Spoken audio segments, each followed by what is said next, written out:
First thing you need to know about NATO membership is all NATO countries, it has to be unanimous, all NATO countries have to approve an application for membership.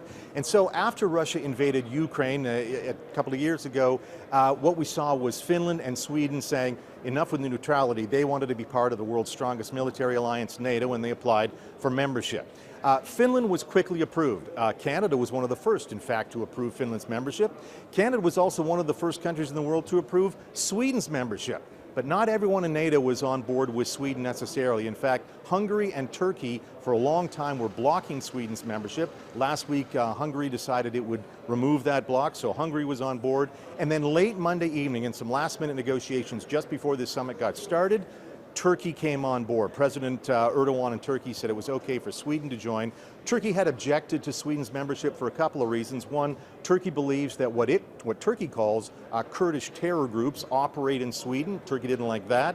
And also, Sweden has had some Islamophobic events over the last year or so, and Turkey, which is a Muslim country, didn't think that the Swedish government did enough to prevent or combat these Islamophobic events. In any event, Turkey has come to terms with the idea of Swedish membership and now look for Sweden to become the 32nd member of the NATO alliance. Now, who will be the 33rd?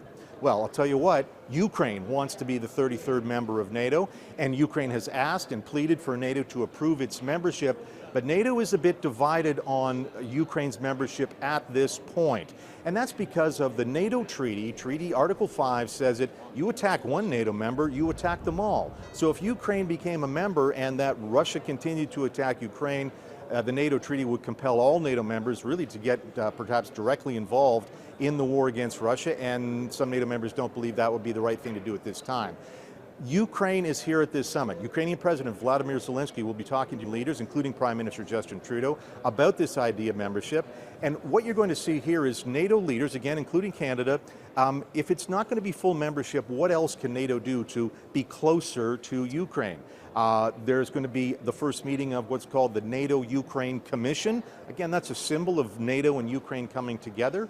But NATO leaders will also be talking about perhaps some sort of security guarantees, and again, how more munitions, more material can be provided to Ukraine. So Ukraine wants to be the 33rd member of NATO. It may not happen at this summit, but that doesn't mean that this summit is going to spend a lot of time talking about the war in Ukraine and what it can do to support the Ukrainians.